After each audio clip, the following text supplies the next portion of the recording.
Good morning, everyone, and welcome to the Solutions to Wellness podcast. The podcast is brought to you by Iron Alliance, which is a company that Zach and I founded after our experiences in football and the Marine Corps. We found a lot of ups and downs in those experiences. We had different successes and failures, and now we share those different structured programs with any organization, businesses, youth groups, any team, and continue to grow that through the community. With that, we developed the Solutions to Wellness Expo, which is a total health and wellness expo for community health. We have firefighter, police, and EMT involvement at that expo, mental health, physical well-being, financial services, anything you can think of to grow yourself through wellness is going to be at that event. So today we have a very amazing podcast. I'm going to talk about some different things, different tips, different good facets of being physically active. So I'll hand it over to Zach, and he will introduce our guest today. All right, we have some very special guests with us today. We're super excited. We have Ross McDowell and Collin McKean. Ross is the owner of Runaway Shoes. You guys have 3 locations of Runaway Shoes. Ross has been in business 15 years. He competed collegiately at UW Oshkosh, 4 years of track there. Collin McKean, the general manager of Runaway Shoes. He manages all 3. He's been with Ross 8 years total, 3 years as general manager. He competed at St. Norbert College, where he was an absolute stud, 4-time All-American in the 800, 2-time All-American in the 4x4, national champ, runner-up in the 800. Just found this out this morning. He was very humble in sending over his bio. Ross was as well. They didn't give us too much detail, so I had to pry for that information. So commend you on that humility, but definitely got to give that background to give our audience an idea of the knowledge and expertise that we have here in this room. So Ross, Collin, welcome to the show. Thank you. So I'd like to start with Ross, just to give a brief background, kind of how you started Runaway Shoes and where that journey has led you up until this point. I was 17 years old at the Verona Area High School down in Madison area, and I was running a lot in high school and really enjoyed it, and I was going to the local running store named Movin' Shoes, Madison, and I really found that I loved shoes and loved running. I'm like, well, can I work here? And they offered me a job. So I was 17 and been selling shoes ever since. So that's 21 years later. And, I went to college at UW Oshkosh specifically for marketing and emphasis in entrepreneurship so that I could open up a shoe store at some point in time in my life. And it just happened that right when I graduated, the opportunity came up where the guy in Madison said, hey, do you want to open a shoe store? And I'm like, yeah, can I work for you? He's like, no, you should do it yourself. And what a bing, what a bang. And all of a sudden we've got a shoe store in Oshkosh, downtown Oshkosh.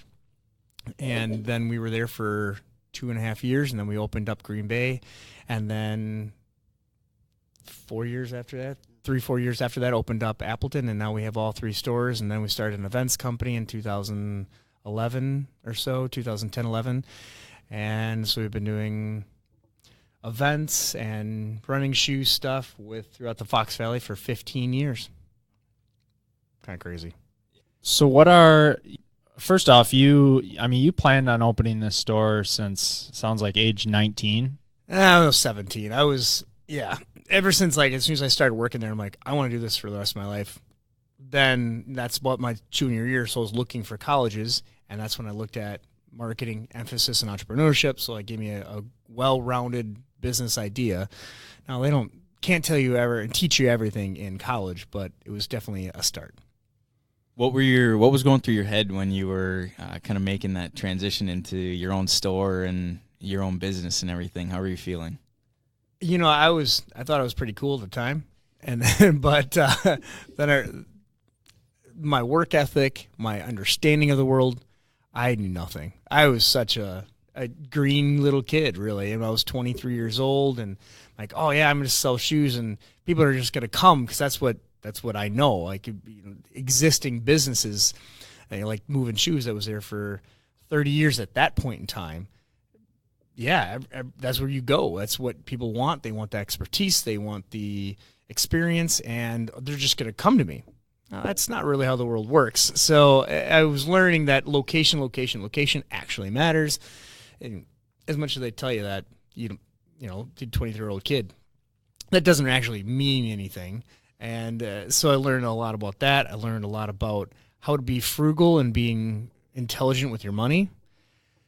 I mean, the first couple of years we lost about $30,000 a year, but I was still able to stay in business and then making the transitions into doing something different, like opening up the Green Bay store on very little money. And then that's when our sales kind of exploded from the aspect of actually breaking even and making some profits. So we were able to start paying back that debt from the original store openings.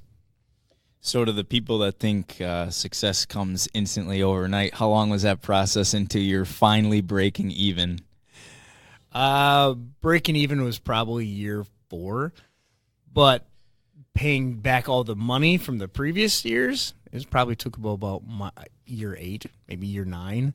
I wasn't the most highest paid staff person until I think 10 years into the company, because like it takes good staff to have a store, and I knew that was important. So I made sure that I took care of my employees first, because in the long run it come back. So yeah, and that's just the monetary situation, but it comes back down to, you know, we're able to help so many different people in the Fox Valley, and you become part of the community.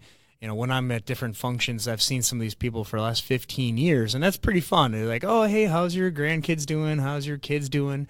You know, I've known you since before we had kids and all this kind of stuff. And so you can, you know, you get basically become friends with your customers and friends with the people around in the running community. There's definitely a small group of people that really help control and move through the whole valley when it comes to, you know, different race directors of bigger races, or you know, different wellness groups of people that have really made the running community what it is today.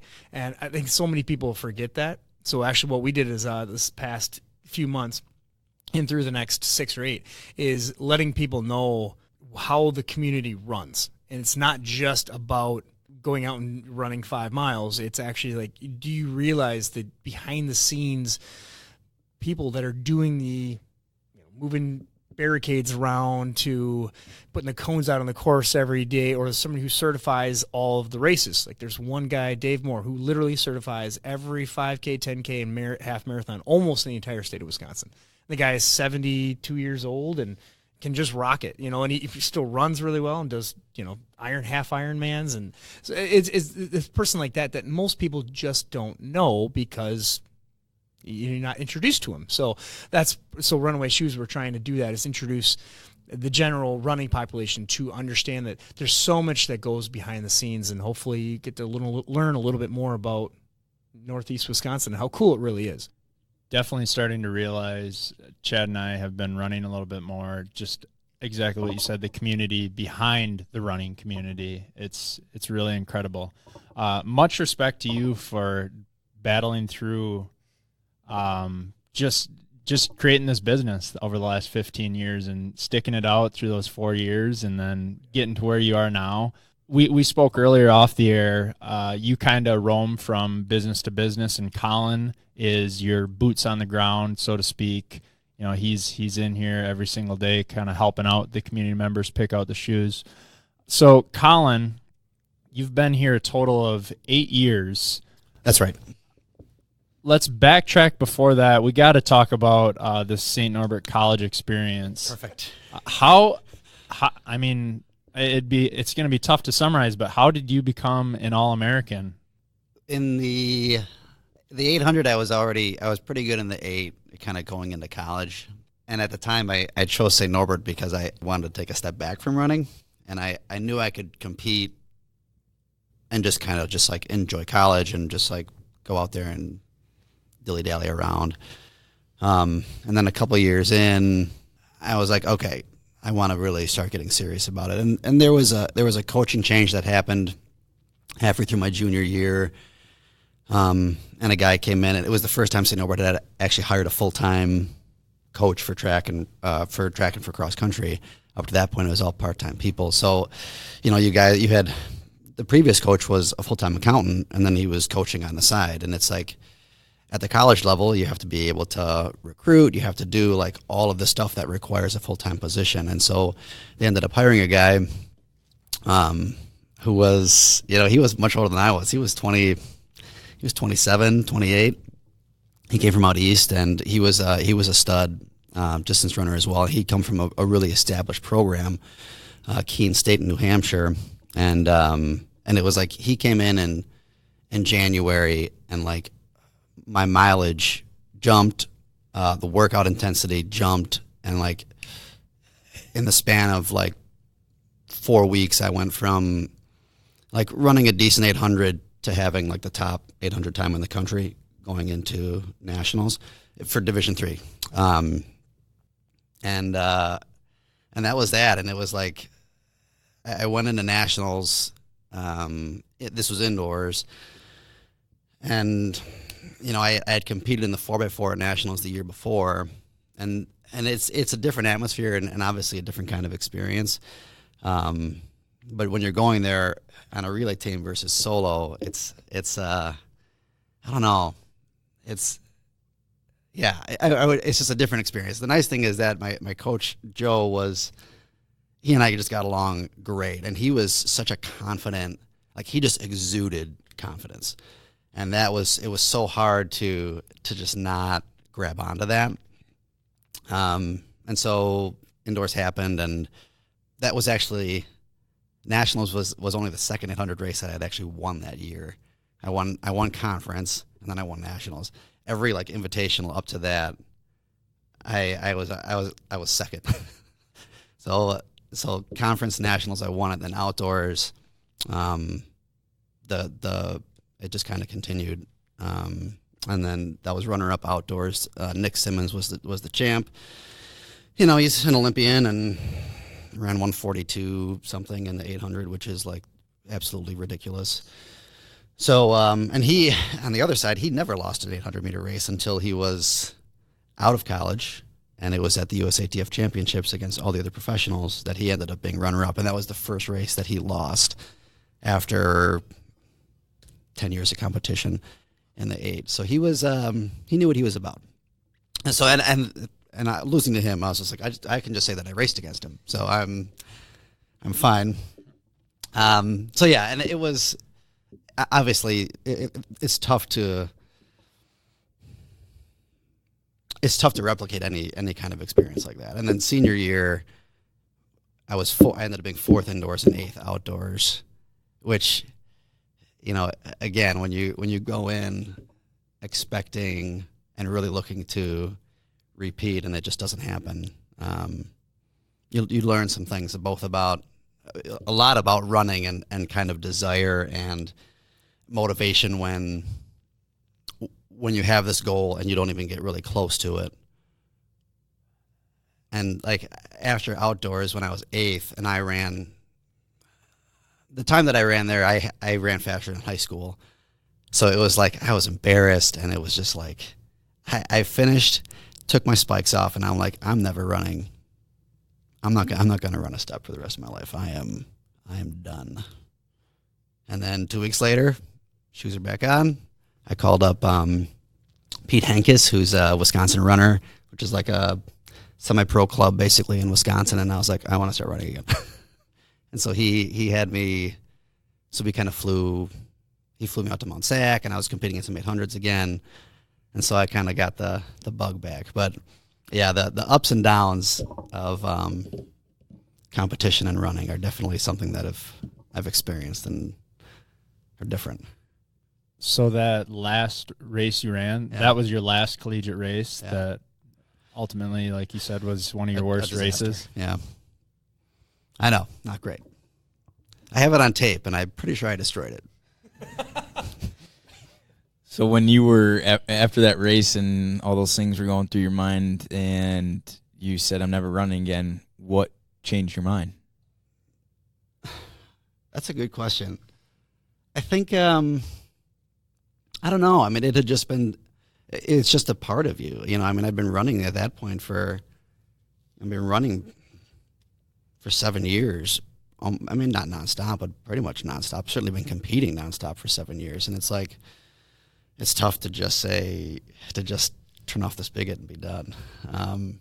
And so yeah, part of it was that. It was just like, I got to get back into the routine of what I've been doing. And part of it was just like, I can't have that be the last good. I can't have that be the last 800 that I ran. So I got to do something. And there's no other replication of competition, I think, than running. Just in the sense of like, who can get from A to B fastest is like the simplest thing. And so once you're out of college, there's nothing else. Like, I can't go play basketball. I mean, I can play pick up basketball or something, but there's nothing that recreates that kind of like that sense of urgency and competition and motivation to get you out the door and doing and working out. So it sounds like you, instead of, there's two mindsets when we fail at something. It's either, okay, this isn't for me, I should just hang up whatever shoes or hang up the whatever it is. And then there's the mindset of, okay, I need a shot at redemption. This can't be my last one. So yeah, that's good. Yeah.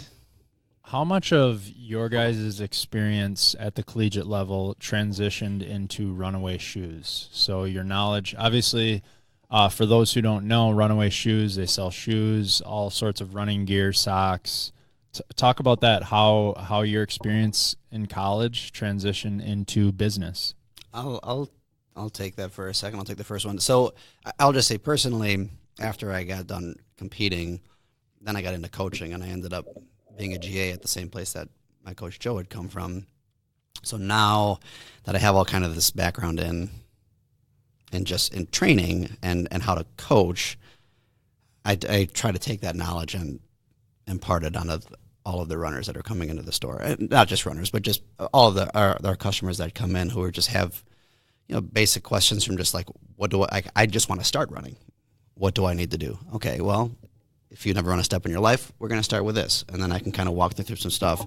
Then we have customers that come in who are like, I want to run fast. I want to be like competitive. This is kind of what I'm doing.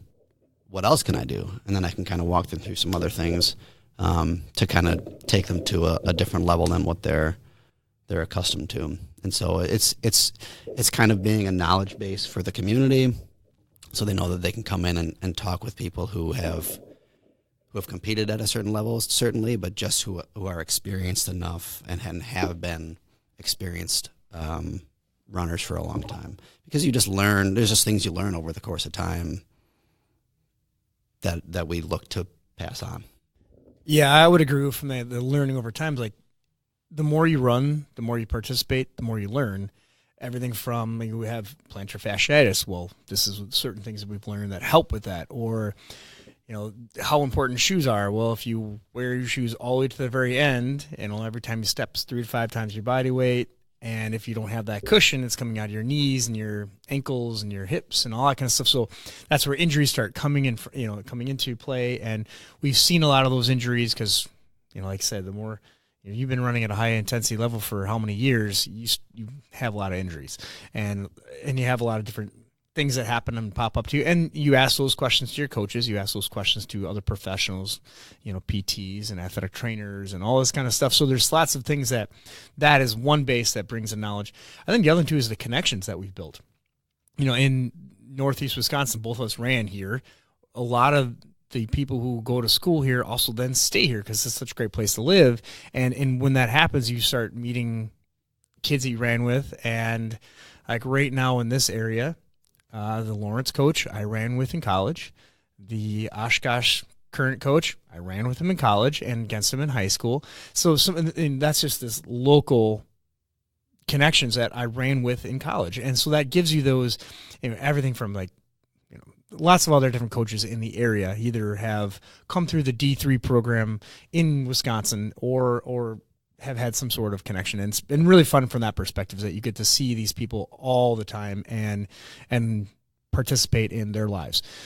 So I think that is one basis, that is the the experience and the foundation of who we are, and that like we really do love running. Sometimes we don't get to run as often as we like now.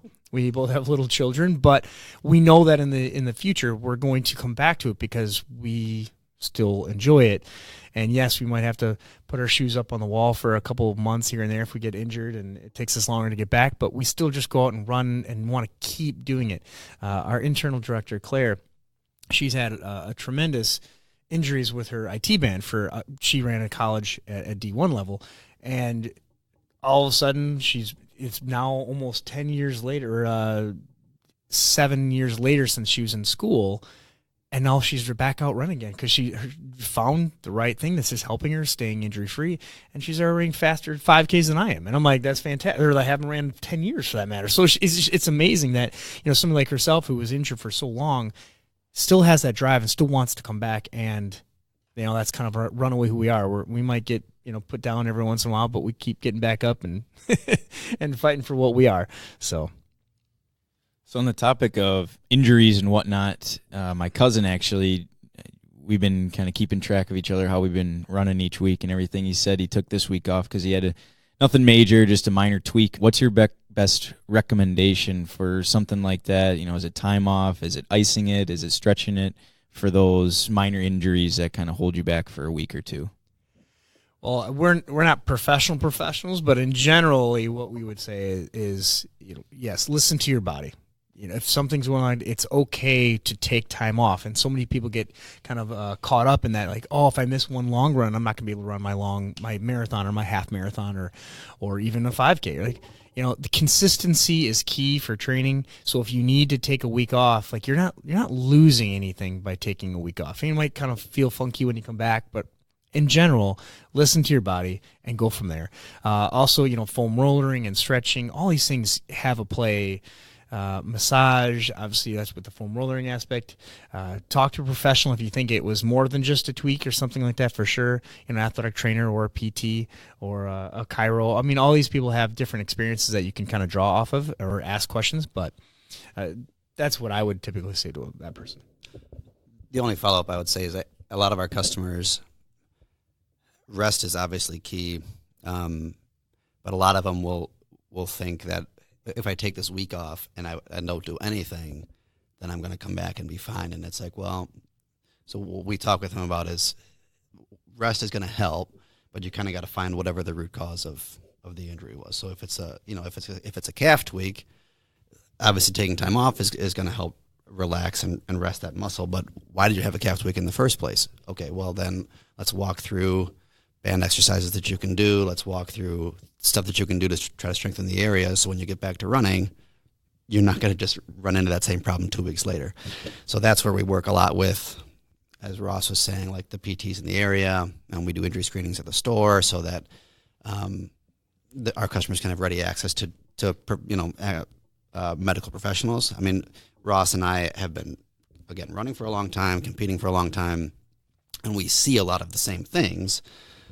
Plantar fasciitis, runner's knee, like all this kind of stuff, and we can talk about them because we've seen them so often, but we're not a replacement for, a licensed medical professional who can give more direct responses in regards to other things that you can do in addition to what we're talking about. So rest is great. What else are you doing while you're resting, I guess, would be the next step. A lot of what you guys do, it seems, would be more on the prevention side, to prevent, like you mentioned, the plantar fasciitis, the runner's knee and whatnot. I guess you probably get a variety of customers, from experienced runners to brand new runners. Let's just say I'm a brand new runner coming in. I want to start running. I want to sign up for my first 5K. Talk about how you screen that process, how you set them up with the right shoe, the right sock, the right gear, just kind of from start to finish, so they don't run into the plantar fasciitis, the runner's knee and whatnot, and talk about how your shoes can prevent that. So I guess any customer that comes in for the first time, because we get runners obviously, but we get a lot of walkers too. I mean, 30 to 35% of our business, I would say, at least, is walkers. And so one of the things that we focus on is, like, pretty much anyone needs a good pair of shoes. Like, whether you're walking or running, working out at the gym, like, a good pair of shoes is just going to make you more comfortable. And one of the things that we tell people who come in here, who, especially new runners who are used to running in shoes that they get from Kohl's or that they had seen at Shopko, and it's like, I saw a running tag on it, and it was $38, and so I bought it, and now my feet are hurting. So when they come in here, and for the most part, you really got to spend at least $100 to get a decent pair of shoes. And they kind of see that, and for some of our customers, they can kind of throw them for a loop. And then once they try the shoes on, and they're comparing it to a shoe that was $40, like, there's just the difference in cushioning. These running shoes are engineered a lot more for the movement that they've been designed for. So, like, for running and walking, like, just the shoe is designed to transition you a little more smoothly through your gait cycle, more so than just, again, a shoe from Kohl's or Shopko that's just like a slab of rubber with some cheap foam and some chintzy materials on top. So for first-time customers, we make sure that we look at their feet barefoot. We watch them walk, watch them do some exercises to kind of see how their body is just kind of dispersing weight over their feet. And then every brand will basically make shoes that vary in levels of support. And so we work with the customers, one-on-one to see and kind of explain to them how much support we think that their foot is asking for. And then we start fitting them for shoes. And then through the process, there's just, there's a lot of feedback from the customer in regards to what they're feeling. And as they give us feedback, we can start to narrow it down in regards to the shoe that we think that they will be gravitating towards. So if we pull a shoe for them and they say, this just feels really narrow in the rear foot, okay, well then I've got something that can fix that. My forefoot feels like super tight in here. Okay, let's try this other shoe that's got a much wider toe box. It's more of an oblique toe box, so we can try this out. Oh, that feels a lot better. Okay, and then we can kind of, like, step by step take them through it. With beginning runners, the thing that I always tell them is, because a lot of them will get on a program that's like a 10-week, like Couch to 5K kind of thing, and kind of what Ross is talking about with consistency. We want people to be runners, like, we want people to be exercising for life. And so they'll get on a 10-week program, and there's a couple weeks where the intensity kind of jumps up kind of quick. And so they'll come in and be like, I was on this program, and this week was super hard, and next week it's going to be even harder. I said, well, if it's a 10-week program, it's okay to just extend it out to 15 weeks or 18 weeks and just repeat this week 2 or 3 times until it gets easier, and don't feel so, like, forced into, this program says I need to do this week, and I have to do it, even though last week it was super hard and I felt, like, awful afterwards. No, like, just then don't do that. Then ease it back a little bit and just take your time. And as you get more and more in shape and your body gets more and more acclimated to running, it's going to get a lot easier. But don't feel like you have to be forced into, this is the time that you have to do it. So take your time with it. And that puts a lot of our customers who come in talking about that, it puts them a lot more at ease. And then once, obviously, they get into shoes that are comfortable and cushioned, they go out for a run and they're like, oh, this is how it's supposed to feel. It's supposed to feel good. Perfect. And away they go. We did a lot of running in the Marine Corps in what probably would not be the best recommendation here in the store. We did a lot of what they call boots and utes run. So just like your cami bottoms and a pair of what they call combat boots.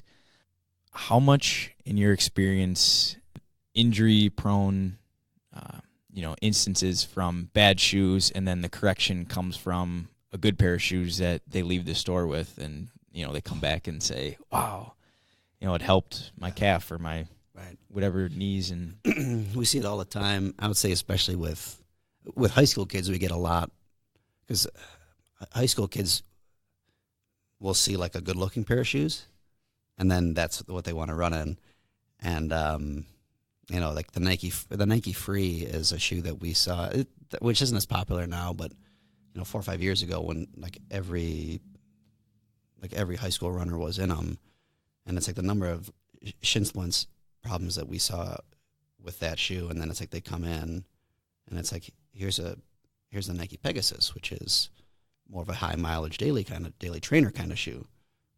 Put this on, and then away they go, and it's just like again, at that point they're injured because they've got the shin splints, but it's like the intensity of pain is just like decreased exponentially because they're just in a shoe that's engineered better for running. It's more cushion, so there's just more between them and the ground. It's more fitted for them. So talking about support levels, it's like if they're in the Nike Free, which is a crazy flexible shoe, and their foot just needs a more supportive shoe, and they get into a more supportive shoe, all of a sudden everything's corrected, or at least everything's corrected from feet all the way up. Now they're not getting all of that. They're not getting all of that pressure and intensity of pain on the shins. So, yeah, I would say that happens pretty frequently. High school runners we see it with quite a bit, but even just generally speaking, and even people who come in with old shoes that they've gotten from us, you forget how quickly, or you forget just when you had gotten the shoes. So we have customers come in who are like, I just got these shoes like 2 or 3 months ago. And then we look, and it was actually like 10 or 11 months ago. And then they put a new pair of shoes on, and all that cushion that's been compressed from all the running, they put the new shoe on. They're like, oh yeah, okay, my shoes were broken down. And so like ball of the foot pain is we get in all the time because that's the first part of the shoe that'll break down, because that's the part of the shoe that like gets the most load. You get a new pair of shoes and you get all that cushion back, and that ball of foot pain is gone. So it's like the number of people that we come in who talk about ball of foot pain, the first thing that we tell them is just like, well, how old are your shoes? Okay, because I can almost guarantee you that when you get a new pair and you get some cushion back, you're going to be smooth sailing. I love how you guys you look at people's feet in motion and how they're actually walking. We talked about it before the show. You're not just throwing someone on one of those machines and then it gives you exactly the insole you need in the shoe, and okay, just go pick those out. You, like you mentioned, you have them walk barefoot. You have them do some dynamic exercises to see how that foot moves, see where they place their weight and whatnot. How important is that to you guys? I think it's incredible to be able to see that and then say, oh, that's why you have the hip pain. How important is that to you guys with your customers to see how the foot moves, see how they are acting in movement, and how it impacts the selection of shoes? Well, I would say from the aspect of when we're doing those, single leg squats or double leg squats, we're looking more at the ankle and arch. We don't always pay attention to the hips and that kind of stuff, mainly because that's not what we do. We're not experts in dynamic movements or anything like that. So I would say that we try to stay to one area to keep you injury free is a good pair of shoes. So if we can get you the right for your foot, no matter what distance you're running, make sure the shoe is best for your foot. That goes a long ways. The other thing too is that we understand that you don't fully get to understand how a shoe is until you actually run it for longer than up and down the sidewalk. So you gotta, inside the store you can only get so much. So if you take it home and go run 3 miles and you're like, all right, wow, this had a huge thing in the middle of the foot and it hurt so bad I just can't wear these shoes anymore. We want to make sure you get the right shoe. So we have a 30-day exchange policy to understand that, to work with people. Now, a lot of times people are like, oh, I haven't ran in a long time and I'm starting out and I just need a pair of shoes, and you go run 5 miles. Well, that's not good on your body. So no matter what you do, you're going to be sore. So, so we try to make sure that we kind of keep that under control with people and understand, like, hey, running is not easy, and that's why we do it. So you got to get out there and just start it, and the shoe is a piece of equipment for you to complete what you want to do. But so I guess part of the idea is that we stick mainly to the shoe aspect and stuff like that to make sure that we know, like, don't get over our heads, I guess is another good question.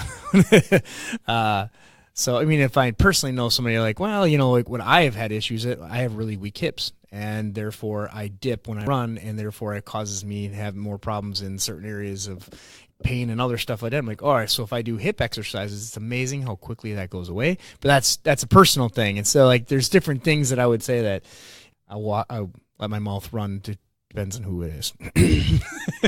And I don't do that as often. So I don't know. You'd mentioned it, doing different programs and outreach and things like that, and that kind of holds volumes to you as business owners and as a team, that you give presentations, you had said, on different shoes you should wear, and that to high school teams, because you mentioned it as well, as they just want kind of the cool looking shoe. And I mean, everybody kind of wants the cool looking shoe. So no one wants to run in the New Balance grass cutting grilling shoes or whatever they refer to them as. So, I mean, if you could share a little bit about that, that is pretty awesome what you do with that. I mean, we've always tried, certainly since I've been here. I mean, we've always tried to get out into the community as much as we can. I mean, even now, we've been talking the past couple months just about like the number of people who don't even know that we exist as a store. So just trying to get people to understand that we're here. So yeah, a big part of it. I mean, Ross just did. He was just at Appleton North on Sunday, so he gave a talk to 60 other athletes there, all the cross country athletes. And now we're getting into cross country season, so we're going to work hard to get into like as many high schools as we can, just to talk about this, just talk about nerd out on shoes, cross country spikes, like all that kind of fun stuff, and just to let people know that we're here to help and to help them. With high school kids, just make sure that they're healthy enough to get through the season, help them reach their goals that they have for the season. And for people who are more our age, just stay injury free and to like get out there and enjoy their experience. And that's, Ross had mentioned it earlier too. I mean, that's part of the reason that we do it is because like runners in general are just kind of, it's a fun community to be in. And so we want to be out in that community. We don't want to kind of exist in our own like vacuum. So yeah, that's definitely something we've been trying to. I mean, we've been doing that since I started. I mean, that's the goal of any business, I suppose, is to be known. But we definitely want to be just in the community because that's where people are. Runaway Shoes has been putting on some great events as far as 5Ks, 10Ks, so on and so forth. What is the motive behind having those events? I think the original motive was somebody's like, "Hey, you should do this run," and I'm like, "Oh, cool, yeah." And we could sell more shoes, and we could be more involved in community and all that kind of stuff. And then you get really into it, and it's a whole new world, race directing. It's a lot more, not more detail oriented, but it's if you do things wrong, people can get injured. If you do things wrong, somebody could, lack of water on the course, all these sort of different things that you're like, oh, it can be a small, but it's a very vitally important part of an event, and safety and all that stuff for the different runners. So it was just, I'm a serial entrepreneur. I think that's what I'm called. Like, you're always looking for the next thing. You're like, ooh, what's this? What's this? And this. And so about every 3 years, I get this little thing in my head, and I'm like, oh, we should start something new.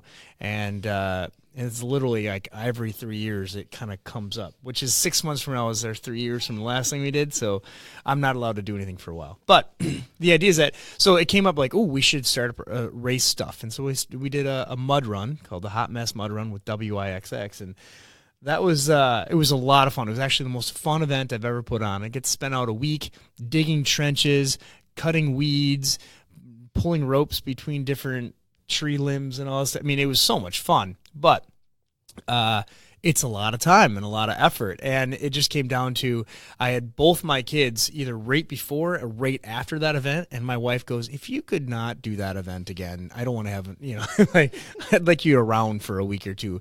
And so we ended up moving on from that event. But we've also done Runaway to the Bay, which is a relay event that starts in Oshkosh and it ends in downtown Green Bay. And I was just out for a run one day, and I'm like, it'd be really fun to connect all three stores and all three areas that we really are involved in. And there's an event called the Fall 50 up in Door County that kind of really, I got the idea from, obviously. And, that starts in Gills Rock and goes down to Sturgeon Bay. And, Collin, I've done that a few years, and it was like, this would be really fun. And running through the city, so it's think it's 4 or 5 different counties, 7 different cities, so multiple districts of police and fire and city situations. So you learn a lot about how different people want information. Like certain cities are like, all right, is nothing changing? Yep. All right, we'll see you in 10 years from now. Like until you change it, don't worry about it. We know what you're doing. You've done it correctly. We've got the timelines all laid out, and so you don't have to come back. And then other ones are like, no, every year we want to see you. We need to have this information. We obviously insurance and all that kind of stuff. So there's a lot that goes behind the scenes in some of those event stuff. But it was really just like, oh, it's the next step, this next thing that we can do to elevate Runaway Shoes and get more connected to the community. And so with that, we've just really been able to really have fun. I mean, it's really cool. So we now have 5 different events that we do, and then we also help in other events too. Coming up next weekend is the Cheesehead Half Marathon and 5K. That's down in Hilbert. So we've been involved in that for the last 5 or 6 years. And then just previous to this, we did our Rundus, which is Rundus and Dundas, which was our 15-year celebration, and that was out in Dundas, Wisconsin. It's about 10 miles or 9 miles away from where we sit here in Appleton. And it's out there, and it's really fun. A great community, 2 bars, 7 houses, and Rocky and Tires Nut House has been great supporters of us. And so it was just, it's really fun. We've had a lot of good feedback back from that event.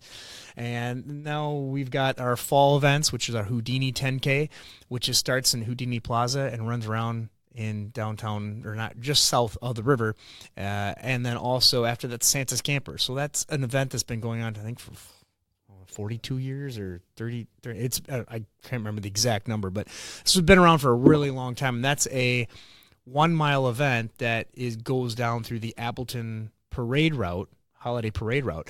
And so being part of that foundation event, and you start seeing like the Soar Burner that's been around for 20, 30 years, and the Santa Scamper and the Fox Cities Marathon, these different events that have been going on for so long in the Appleton area. But then also you get the Green Bay Marathon, which just hit their I think 1920th year, and so like that is like these sound races that have helped basically create the running community are vitally important to introducing new runners to running and new runners to Runaway Shoes.